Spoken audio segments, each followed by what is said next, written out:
Welcome to the Sexy Freedom Media Podcast, a place to discuss pain, passion, and pursuits. I want to feel alive. Breathe. Make some moves. Protect the throne. This is Sexy Freedom Media Podcast.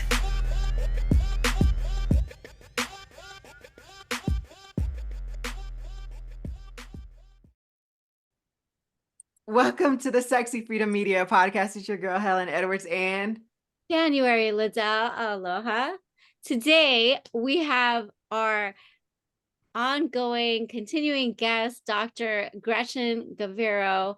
She's a psychiatrist at Mind Health and owner of The Mental Path, where she shares self-care tools and mental health insights.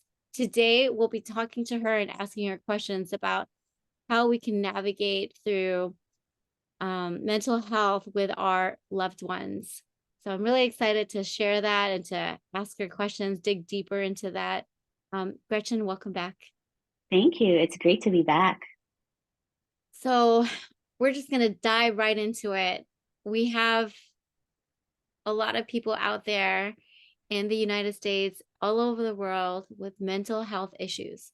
And those of us that are on the other side of that, who may, have our own struggles, how are we to navigate, or how are we to respond to those who do have mental issues, mental health issues like PTSD, like bipolarism, things of that nature? What are your suggestions? I love this topic because it's important, and also it's quite it's a big topic. There's no one answer. There's no three answers. There is like a bunch of different answers, and what is required might be different depending on the situation, the person, the season in their life, what's happening. When I was thinking about this, really the one thing that I kept going back to that we have to check in first is really self-care. Yeah. We have to be able to be in a good spot, checking ourselves first, checking our health first, our own thoughts, ideas about mental health in general, before saying that, okay, I feel confident in being there for the person that I love. And that confidence doesn't mean like you know everything or all the information is perfect. It just means that in the moment you feel like, okay, I'm in a good space. Yeah, I have some information, some reliable information. So that's one thing. We got to take care of ourselves in order to be there for other people. And I think what's really important too is we have to get the right information. There's you can search for anything online, in the books and everything. There's a ton of information, more than what we have time for, really. But it's very important to have a critical eye. For me, my go-to, and this is from my training, and I have to follow this algorithm as a physician because people's lives are in my hands, most times, like when I'm in the hospital or even in a session. So I have to make sure that whatever information I am sharing with others, that I have check the facts, and even though there are some, like a lot in psychology, psychiatry, mental health, there's no one answer. Sometimes there's no clear answers. But I have to have enough confident information to impart onto others, because that's what they're going to apply in their lives. So as when we're thinking about our families, our partners, our kids, at least we need to have a handful of, let's say, websites or people that we trust. Like me, I love for my family members to contact me when they are going through something, because I know that I can give them better direction than a random thing in a magazine, for example. Yeah. Actually, you do bring up a great point, because there are so many resources out there on YouTube, on Google. It's really overwhelming to see which one is the best advice, or which one, would resonate better for us. So are there resources that, you recommend, or what resources do you recommend? What YouTube channel do you recommend for us to actually go to that's reliable and that's fact checked? Yes. Well, one is just your podcast and bringing people like me and other experts. I think it's a great thing because it's kind of like when I want to watch a movie. I don't like all movies. There are some that really resonate with me. And so finding a place like a podcast or a book or YouTube channel that resonates with you because I don't know if you've had this, like my husband can watch a podcast who says the same thing that I would tell him. But if it's coming from me, it's not going to land. But if it's coming from someone else that he could relate right in that moment, that information is going to sink in. So explore ones that one feels right for you, where the information, the way how they're talking about it is clear, you know. And I would encourage people to check people's credentials. Like if you for example, for me, I have to, I can be lost like in social media because there's a lot of people talking about mental health and self-care and everything, right? But so I have to be mindful about reminding people that, hey, you know, I actually studied this for years and years and I'm certified in this. And so whatever information I'm putting out there, I am, this is someone that I would tell my mom, you know, and my kids, because I know that I have looked it up. In general, when I am talking to people I work with in clinic or even the students or trainees that I work with, if we are to guide people towards like a website, the National Alliance for Mental Illness actually is a very user-friendly website where it has tons of information, not just for the one going through an experience, but also for family members. And if that doesn't feel right for you, like when you go there, it feels like, oh, I don't like this website, they can lead you to other ones. Yeah. So looking for those types of uh, information is helpful. It's funny that you should bring that up. So, Junior, right? My son Junior, Sammy, he's a part of SAG. Now he actually had to, be a part of it. And so we went to our first meeting, and one of the things that the executive director was saying was that, anybody can say that they can teach acting. And anybody can say that, and they can send, a resume and things like that. But unless they have the proper credentials, then they can't teach acting.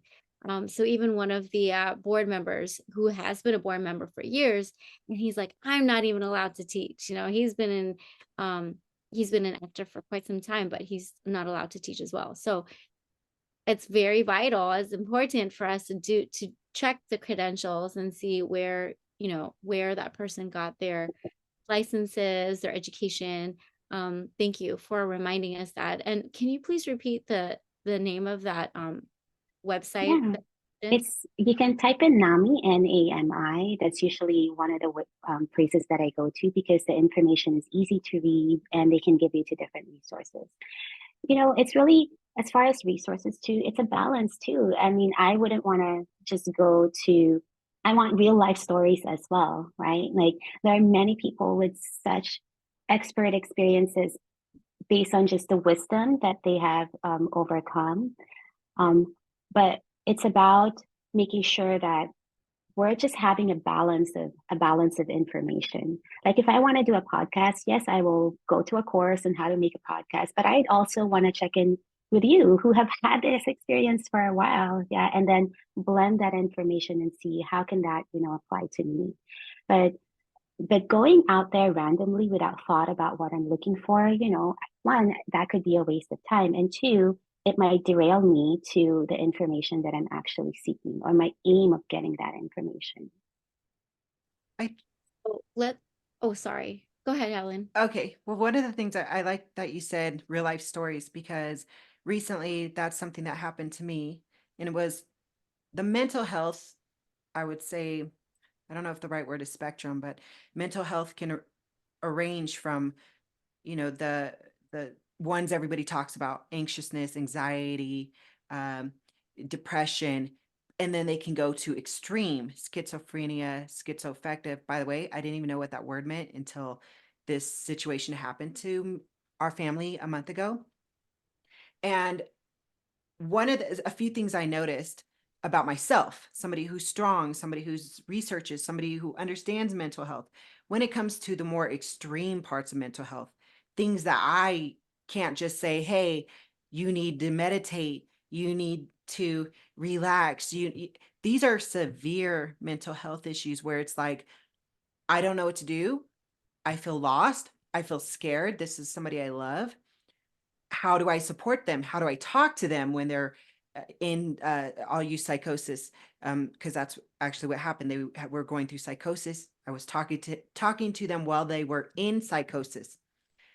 And I'm thinking to myself, am I handling this right? Am I talking to them? Because one of the things I was told to do is agree with them, talk calmly to them, because they're in this different reality that they think is real, even though I know it's not. So don't try to convince them that it's not real, because that'll like make them defensive and everything.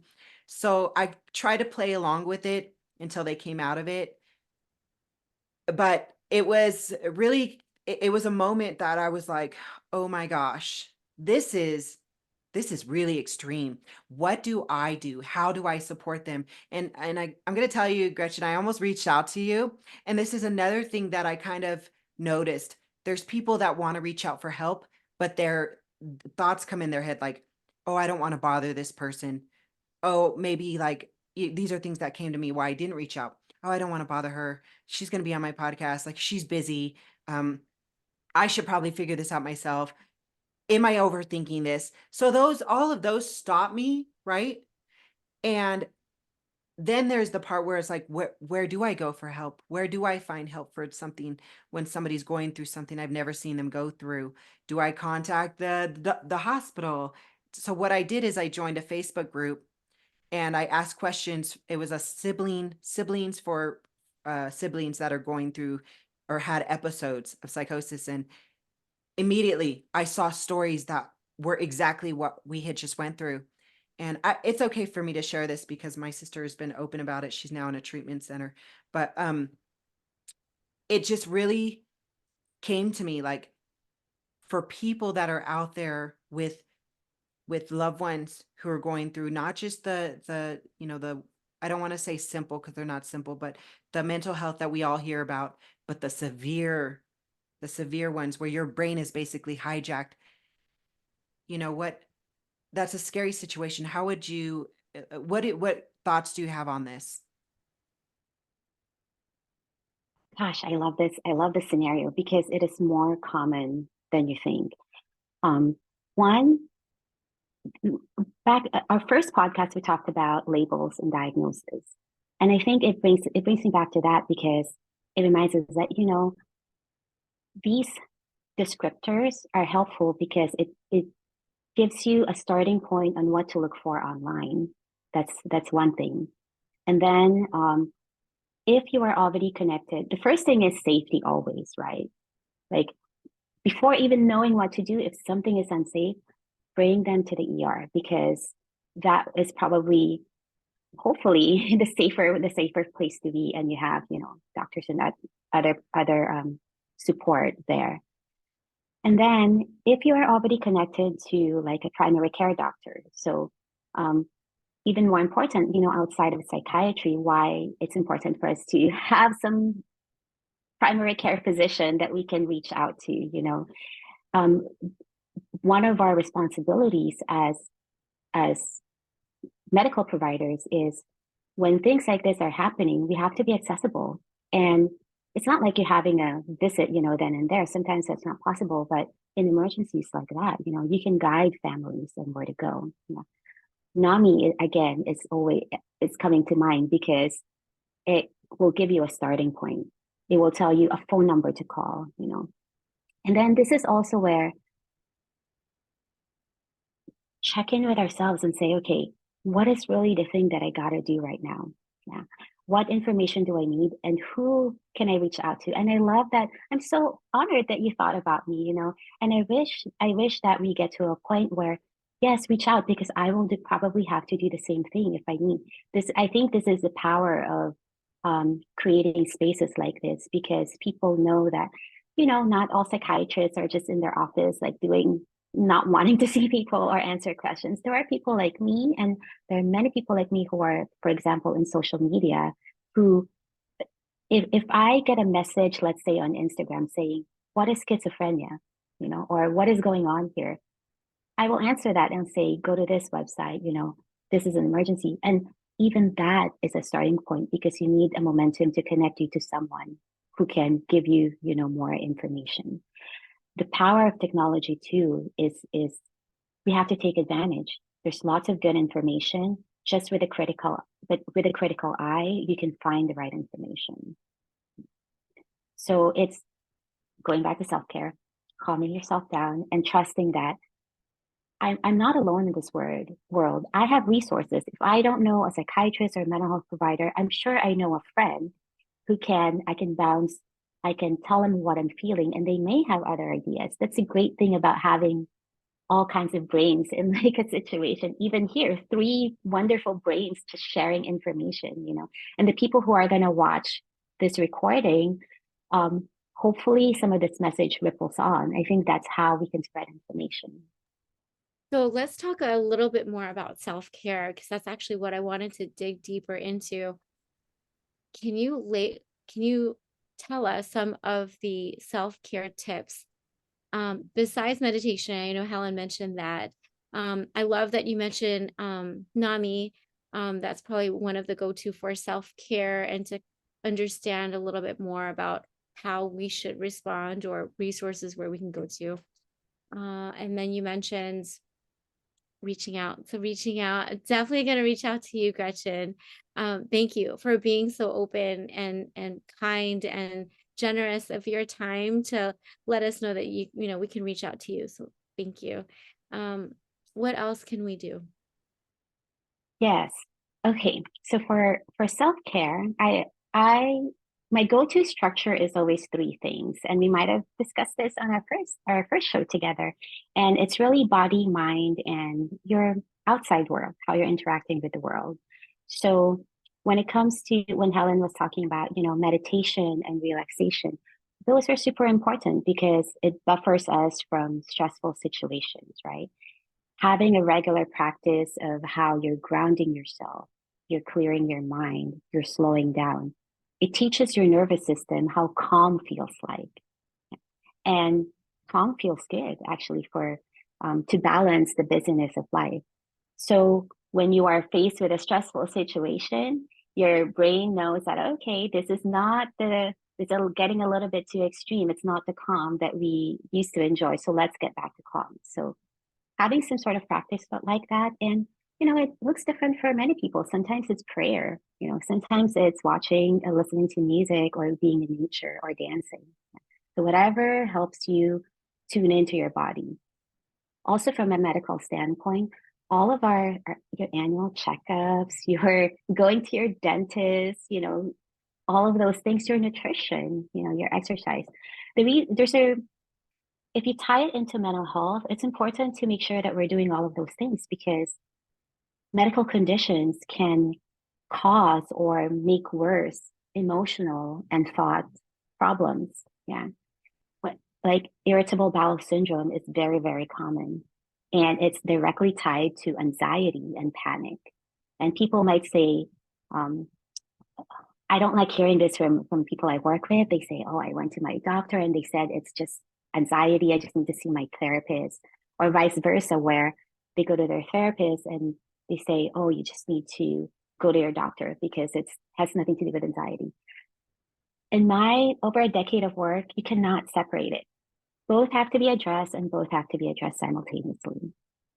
I love that you just said that, because yes, everything is tied to each other. I was reading about colon cancer. I recently, in fact, just yesterday, had a friend whose husband passed away. He's young. He's around our age, and it was really sad, and I researched a little bit about colon cancer, and a lot of it has to deal with nutrition, smoking, some other things, but it also ties in with how you're feeling about your anxiety and all that. And you're absolutely right. Everything is all tied in together. And I feel like stress for most of us can lead to a lot of diseases, a lot of health issues, which is why I'm so happy that you're here, Gretchen, to remind us of, the self-care, and especially when taking care of a loved one, whether it's mental health issue or somebody that, is in their elderly or senior citizen stage. I have a Hanai brother who is taking care of his mom at this very moment, and that's really challenging in and of itself, and self-care for that type of scenario is also vital. He's also dealing with, a mom that's not 100% who she was when she was younger. So Mhm. it's a very challenging time for both caretaker, whether your Yeah. partner, friend, or relative, like Helen.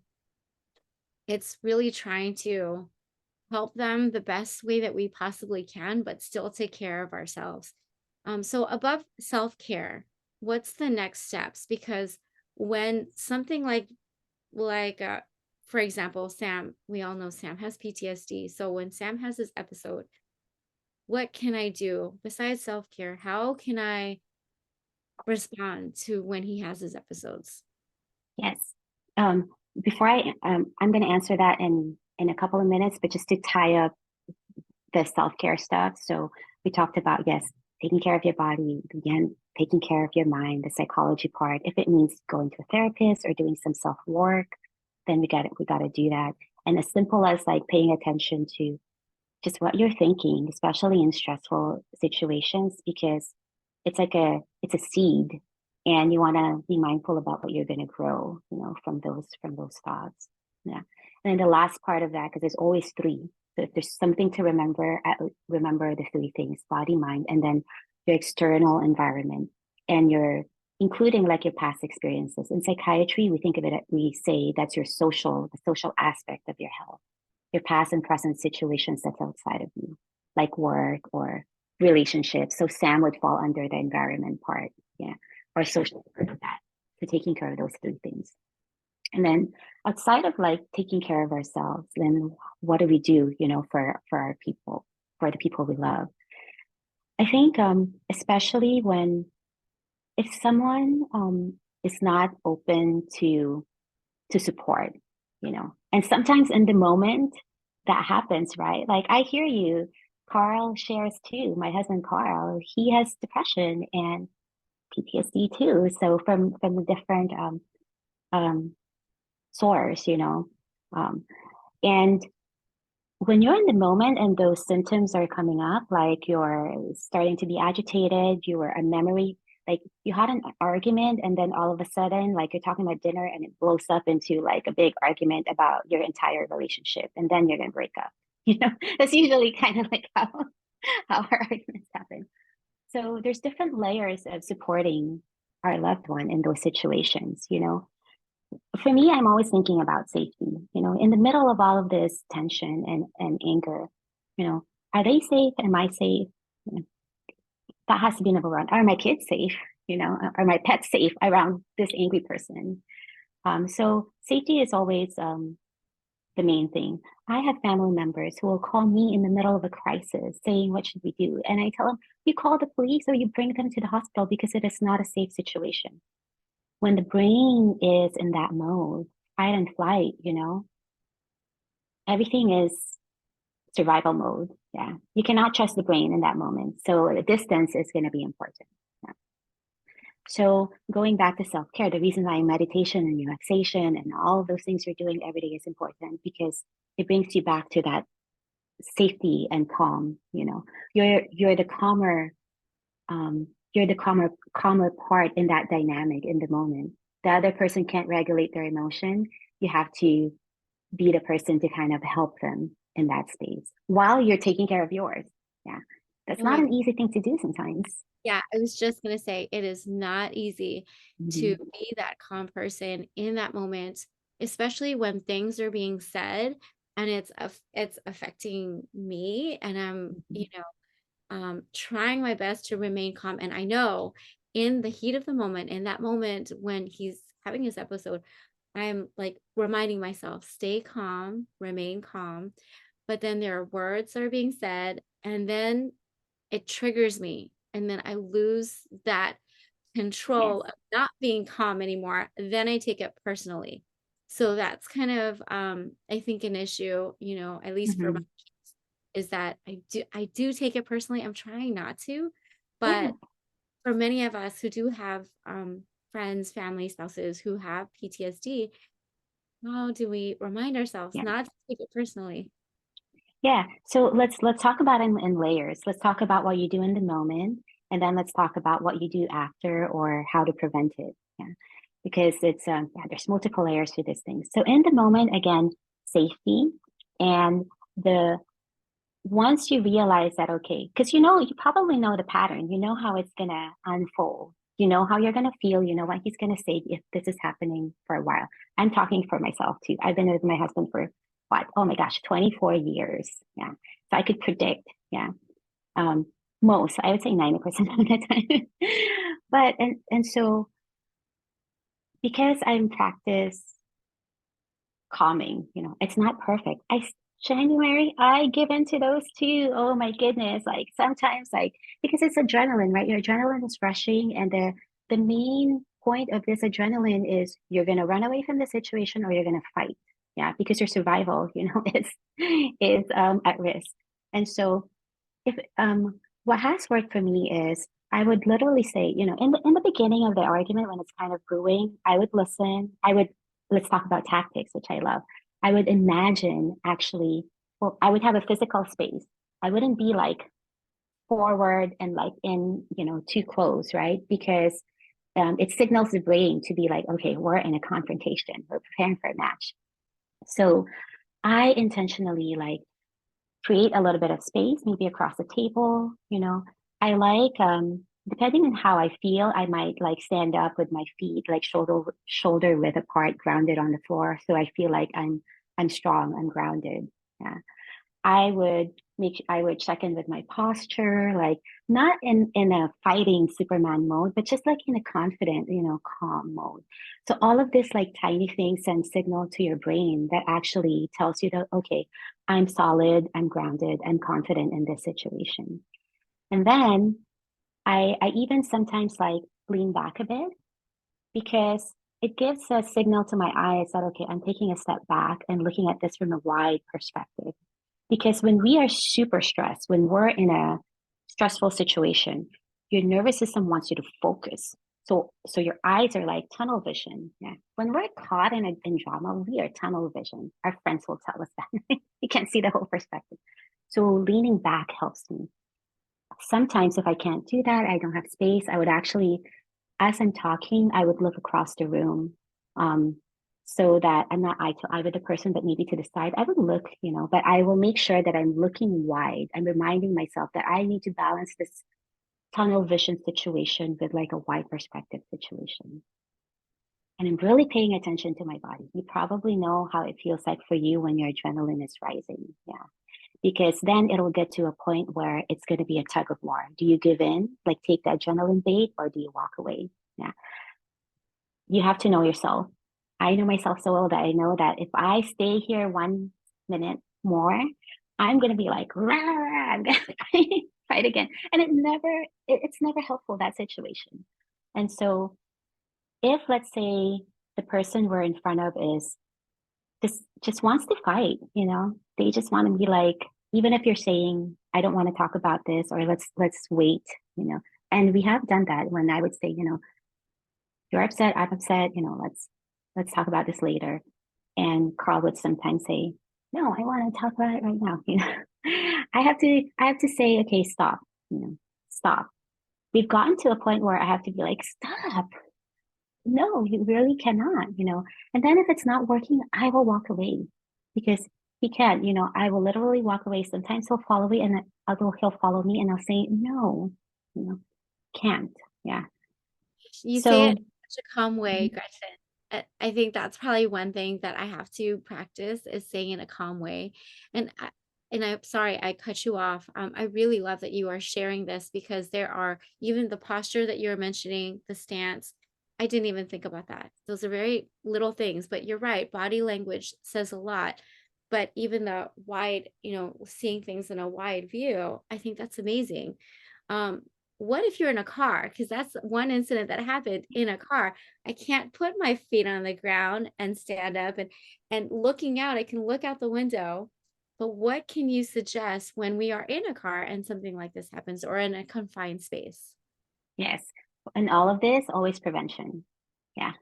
So if you know you're about to get to a certain thing, like argument, yeah, you have better skills because you're thinking about this. Yeah. And so you have to stop yourself. You have to, I would focus all of that attention to be like, okay, I'm going to distract my thoughts. I'm going to do something else. Sometimes I just don't talk. Yeah. Something that Carl actually came up with is we have a playlist in the car. If, let's say, we're arguing in the car, and this happened so many times that he created a playlist, and or my kids are like, causing some tension, in the car.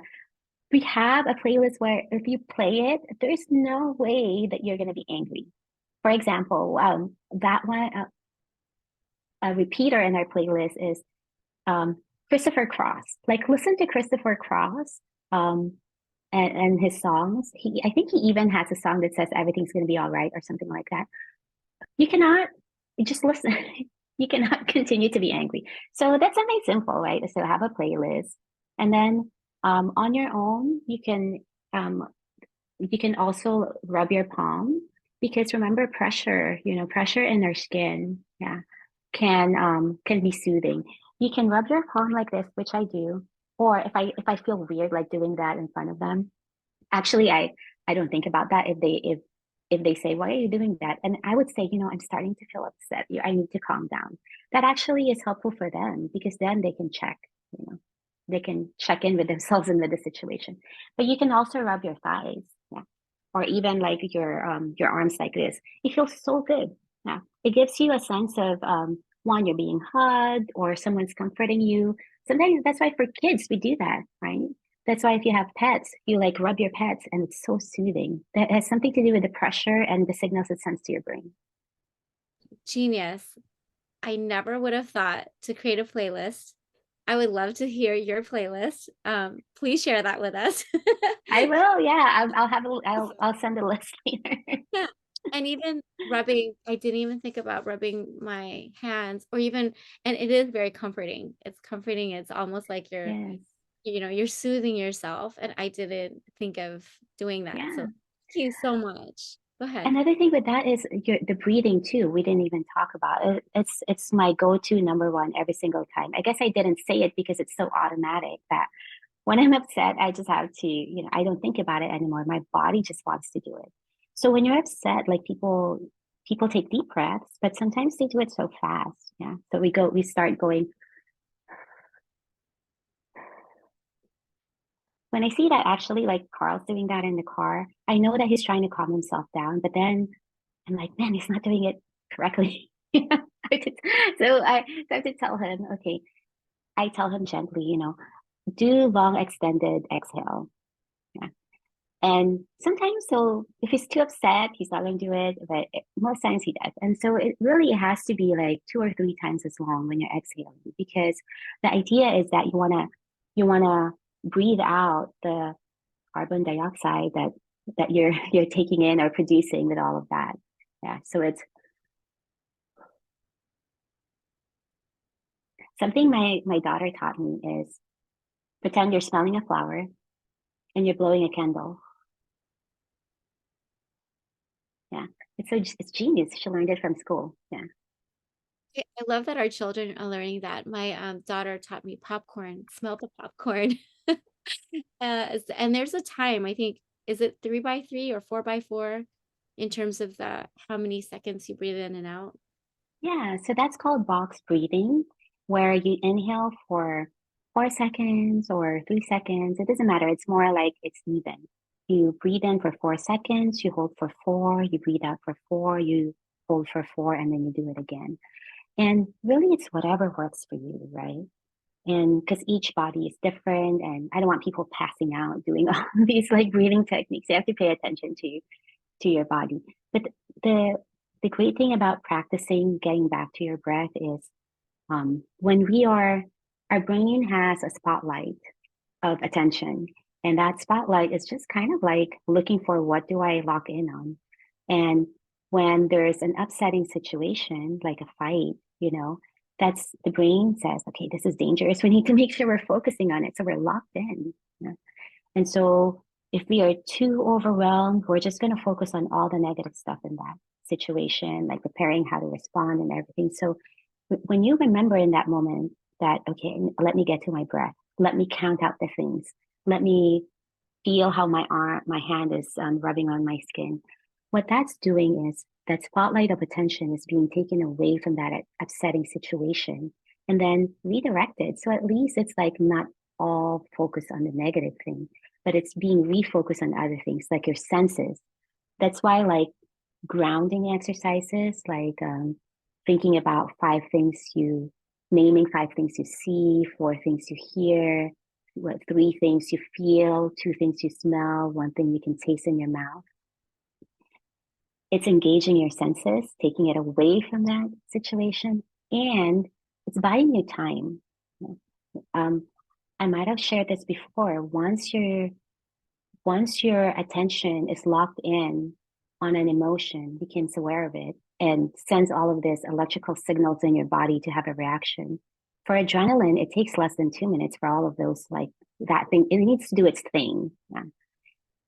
So if we just buy ourselves some time, we'll notch down, our upset state so that we're a little bit clearer, when we're reacting. So thank you so much, Gretchen. So overall, my key takeaways, and correct me if I'm wrong in any of these, but from what I've heard thus far, to help us to support our loved ones going through mental health challenges, probably not in the specific order, but it sounds like staying calm, and you can do different modalities through that. Safety first, because I mean, like you just described, all of those are so important. Safety is number one for yourself and with the other person and everybody else in the room. And then the third was self-care. So self-care sounds like very important. And I think that was true for me when I was going through my situation. I did exactly what you said. I just tunnel visioned in on the problem. I was crying every day. I felt like I was losing somebody, like all the worst things, probably made it more worse just by that tunnel vision and looking at the negative than what it really was, because now there's help and I didn't really, I should have tunnel vision on that first. So self-care was really important because I did exactly what you said. I had to take a step back and look at the bigger picture. And then from that point, I was able to say, there's help, which is the fourth thing I took away, which is critical thinking, checking credentials, looking at everything. Don't just go with the first thing that rings a bell, and making sure that this is really what's going to be the specialty to help the person that I love. So those were my 4 takeaways. I really appreciate it. Thank you. I'd like to add just a few more to those actually that when I was thinking about this topic, because so sometimes we're around people that we love who are not open to like you're offering information or you're encouraging them to seek help. So I do think that one of the best ways to help support our loved ones is by modeling them. And so modeling that it's okay to be open. It's helpful and it's empowering to talk about emotions. If it's someone that you're close with who knows about your own journey, and you're willing to share like your own experience with mental health providers or looking at self-help things, those kinds of things.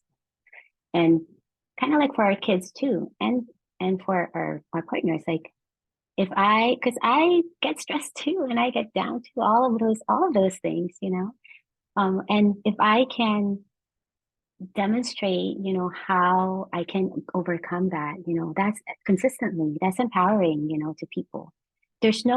I can't think of anyone I know in my life who doesn't go through it. Like humans go through all kinds of stuff, So showing others that you can be on a low point, but then you can rise is really important. Communication, like talking about mental health, it's really, really important. And practicing your own active listening without judgment, that's the main thing. And man, I know it's hard in the moment where we might think, how come they're not doing this or all that stuff, you know? Yeah, in the moment, it's really like it's tough to go through all of this information. And then the last thing is really creating momentum and seeking support.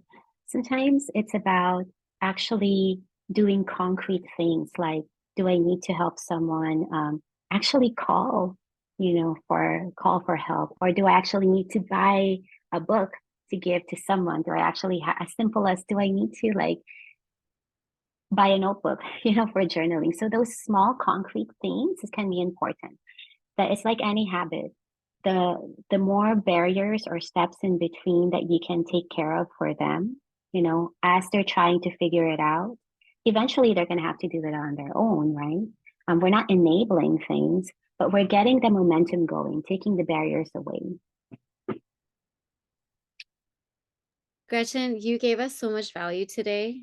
I'm going to have to re-listen to this because there's so many golden nuggets that you have mentioned that I have not heard. So I'm very excited about this podcast. Thank you so much for. You're welcome. Again, you know, you're our resident psychiatrist. So I'm looking forward to many more episodes with you because mental health, as you mentioned earlier, is something that we need to be talking about on a daily basis.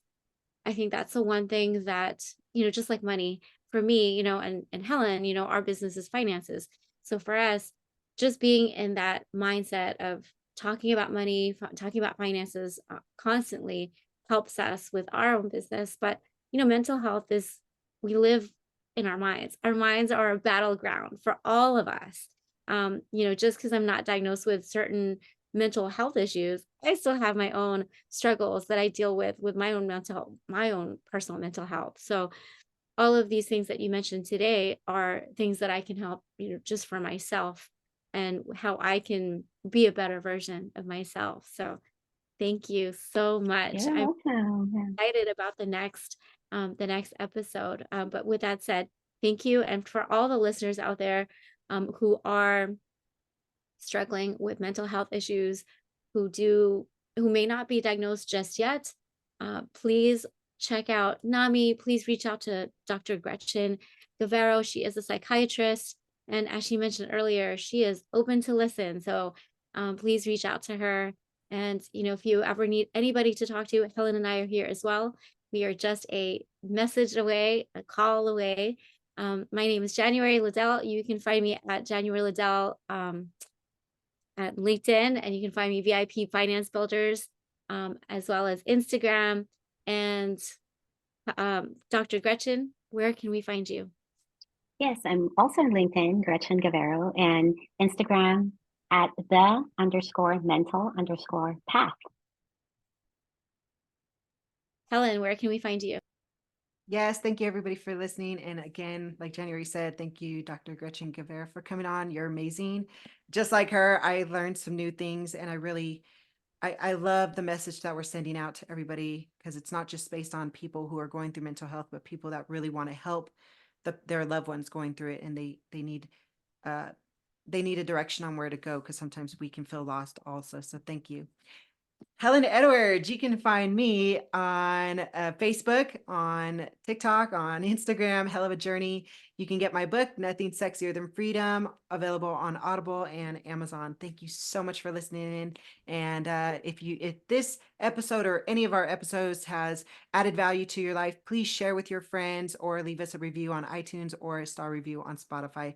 You can also support this show by buying us a coffee, because we love coffee. All links in the show notes. Thank you. Ahia. Aloha. Want to hear more? Visit us at SexyFreedomMedia.com.